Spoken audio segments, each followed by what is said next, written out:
Hi guys, welcome back to my YouTube channel. ಇವತ್ತು ಯಾವ recipe ತೋರಿಸ್ತಾ ಇದ್ದೀನಿ ಅಂದ್ಬಿಟ್ಟು ಎಲ್ಲರೂ ಆಲ್ರೆಡಿ ತಮ್ಮನೆಲ್ಲಲ್ಲಿ ನೋಡಿರ್ತೀರ. ಹೌದು, ಇವತ್ತು ಬೆಂಡೆಕಾಯಿ ಪಲ್ಯನ ಈಸಿಯಾಗಿ ಮಾಡೋದು ಹೇಗೆ ಅಂದ್ಬಿಟ್ಟು ಹೇಳ್ಕೊಡ್ತಾ ಇದ್ದೀನಿ.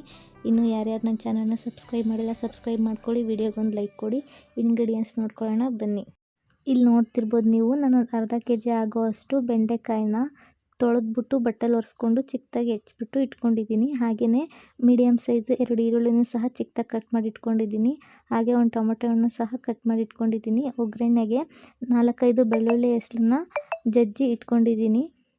ಜೀರಿಗೆ, ಸಾಸಿವೆ, ಕರಿಬೇವನ್ನು ಸಹ ಇಟ್ಕೊಂಡಿದ್ದೀನಿ ಒಗ್ಗರಣೆಗೆ. ಈಗ ಹೇಗೆ ಮಾಡೋದು ನೋಡೋಣ ಬನ್ನಿ.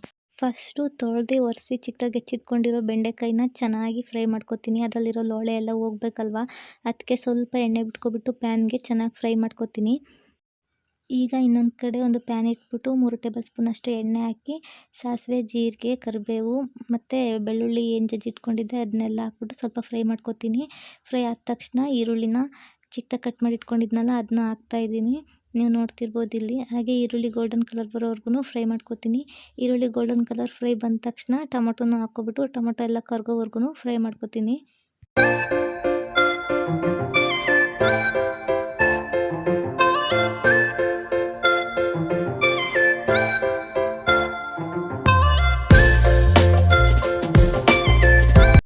ಫ್ರೈ ಎಲ್ಲ ಆಗಿದೆ, ಈಗ ನೀವು ನೋಡ್ತಾ ಇರ್ಬೋದು.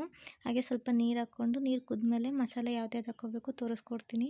ಅಚ್ಕಾರದ ಪುಡಿ ನಿಮ್ಗೆ ಎಷ್ಟು ಬೇಕೋ ಖಾರ ನೋಡಿ ಹಾಕ್ಕೊಳ್ಳಿ. ಉಪ್ಪು ಅಷ್ಟೇ ರುಚಿಗೆ ನಿಮ್ಗೆ ಎಷ್ಟು ಬೇಕು ಹಾಕ್ಕೊಳ್ಳಿ. ಹಾಗೆ ಕೊರಿಯಾಂಡರ್ ಪೌಡರ್ ಹಾಕಿದ್ದೀನಿ. ಕೊರಿಯಾಂಡರ್ ಪೌಡರ್ ನಿಮ್ಮ ಹತ್ರ ಇದ್ದರೆ ಹಾಕ್ಕೊಳ್ಳಿ, ಇಲ್ಲಾಂದರೆ ಅದು ಆಪ್ಷನಲ್ಲು. ಸ್ವಲ್ಪ ಗರಂ ಮಸಾಲ ಹಾಕಿದ್ದೀನಿ. ನೀವು ನೋಡ್ತಿರ್ಬೋದು ಗ್ರೇವಿ ಯಾವ ರೀತಿ ಆಗಿದೆ ಅಂದ್ಬಿಟ್ಟು. ಗ್ರೇವಿ ಎಲ್ಲ ಆದಮೇಲೆ ನಾವೇನು ಫ್ರೈ ಮಾಡಿ ಇಟ್ಕೊಂಡಿದ್ದೀವಿ ಲೋಳೆ ಎಲ್ಲ ತೆಗೆದ್ಬಿಟ್ಟು ಆ ಬೆಂಡೆಕಾಯಿನ ಹಾಕ್ಕೋಬೇಕು. ತುಂಬಾ ಚೆನ್ನಾಗಿರುತ್ತೆ. ನೀವೊಂದು ಸತಿ ಮನೇಲಿ ಟ್ರೈ ಮಾಡಿ ನೋಡಿ. ಈ ರೆಸಿಪಿ ನೋಡ್ಕೊಬಿಟ್ಟು ಎಷ್ಟು ಟೇಸ್ಟಿಯಾಗಿರುತ್ತೆ ಅಂದ್ಬಿಟ್ಟು ಮಾಡಿ ನಿಮ್ಮ ಮನೆಯವ್ರಿಗೆಲ್ಲ ತಿನ್ನಿಸ್ಬಿಟ್ಟು ಟೇಸ್ಟ್ ಹೇಗಿದೆ ಅಂದ್ಬಿಟ್ಟು ಕಮೆಂಟ್ ಬಾಕ್ಸಲ್ಲಿ ತಿಳಿಸಿ.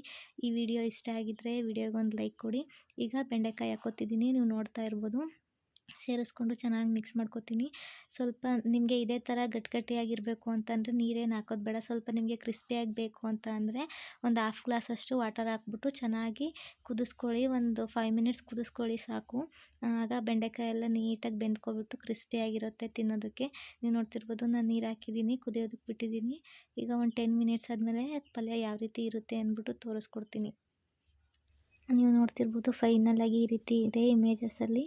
ವಿಡಿಯೋ ಕೊನೆವರೆಗೂ ನೋಡಿದ್ದಕ್ಕೆ ಥ್ಯಾಂಕ್ ಯು.